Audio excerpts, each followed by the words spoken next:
안녕하세요. 외국어에 미친 자 책 쓰는 용쌤입니다. 오늘의 이야기는 독서예요. 독서에 대해서 이야기를 하자면 너무 뻔하기도 하고 그 중요성을 과연 누가 모르겠나 싶겠지만 제가 오늘 드리고 싶은 이야기는 그 절대적인 필요성입니다. 어찌 보면 필요보다는 의무에 더 가깝다고 생각을 해요. 그렇다면 왜 독서가 무조건적으로 좋은 걸까요? 필요한 걸까요? 한마디로 훈련의 선행이기 때문입니다. 이게 무슨 말이냐? 한번 잘 생각해 볼게요. 우리가 일반적으로 접하는 자격증, 중, 고등학생, 학창 시절에 접하는 교과서, 문제집 등등, 물론 함축된 의미도 있고 절대적인 수치는 아닐 수도 있겠지만 그 양은 대부분 500페이지 이내입니다. 물론 그보다 적을 수도 있어요.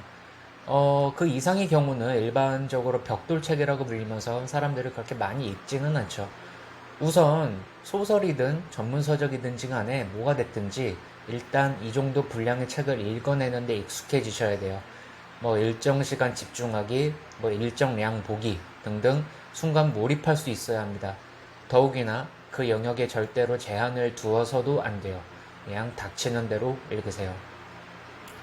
이를 위해서 전제되어야 할 조건은 내가 무엇을 좋아하는지 알아야 한다는 것입니다.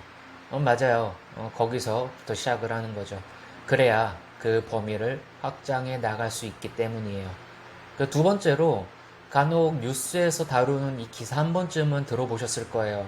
문해력 부족.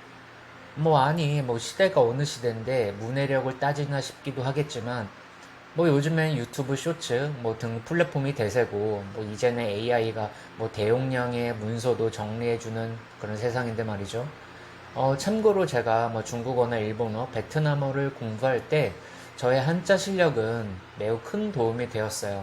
요즘에는 교과 과정이 어떻게 바뀐지는 잘 알 수는 없지만 제가 초, 중, 고등학생일 때만 해도 한자는 반드시 알아야 하는 과목 중에 하나였어요. 심지어는 한자를 모르면은 신문도 읽을 수 없었기 때문이죠. 근데 감이 잘 안 잡히신다고요? 그럼 외국어를 공부하는 관점에서 한번 접근을 좀 해보죠. 외국어를 잘하는 방법은 뭘까요? 과연 암기일까요? 틀린 표현 같지는 않아요. 하지만 제 기준에서는 필요 충분적인 요소 같아 보이지는 않습니다. 분명 이보다 선행되어야 하는 것이 있기 때문이죠. 이해도, 즉 오늘의 주제인 문해력, 그리고 이에 필수 불가결적인 독서입니다. 그렇다면 문해력은 과연 무엇일까요? 문장을 이해하는 능력이겠죠. 그럼 문장이 많아지면, 길어지면 무언가를 본다, 듣는다, 읽는다.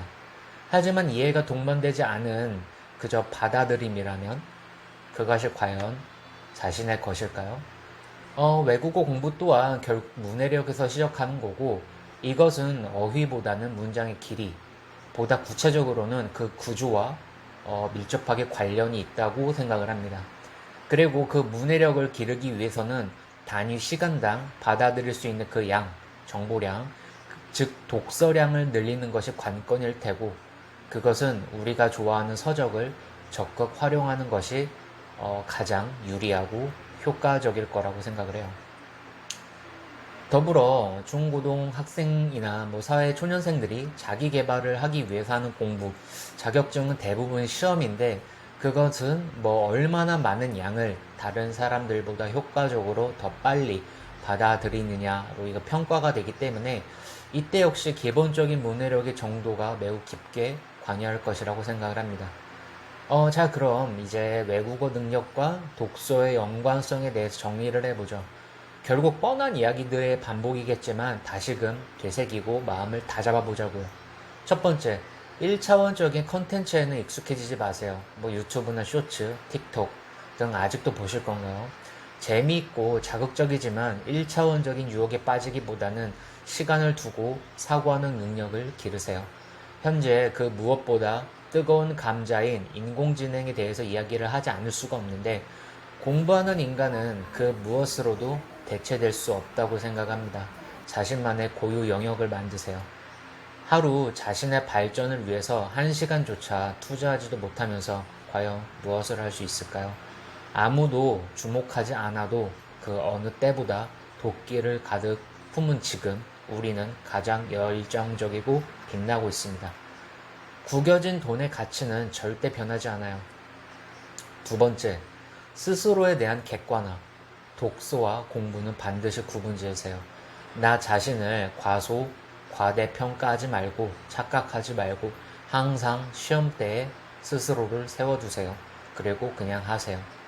자신이 뛸 수 있는 가장 느린 속도로. 어차피 결국 반복입니다. 오늘 하는 거 내일 할 거고, 내일 하는 거 일주일 후에 또 할 거고, 한 달 뒤, 1년 뒤, 매일매일 할 거예요. 지치지 말고 더 맹렬하게 미친놈처럼. 이것은 장기전입니다.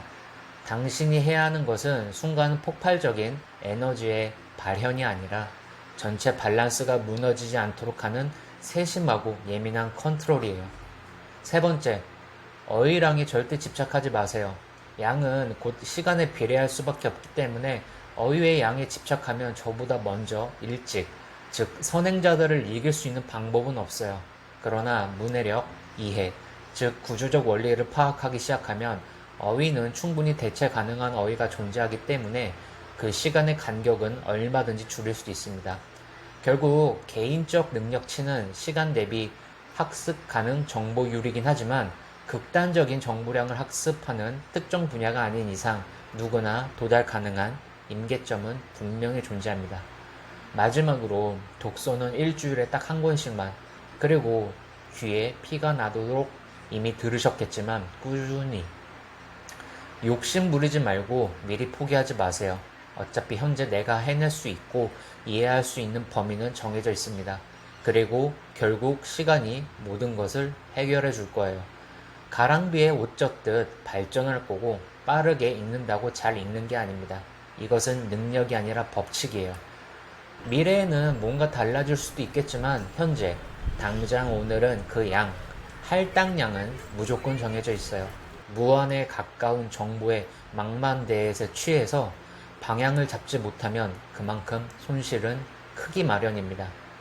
시간이 무엇보다 생명이에요. 그리고 우리의 효율은 언제나 100%일 것입니다. 자, 해야 하는 이유를 찾았어요.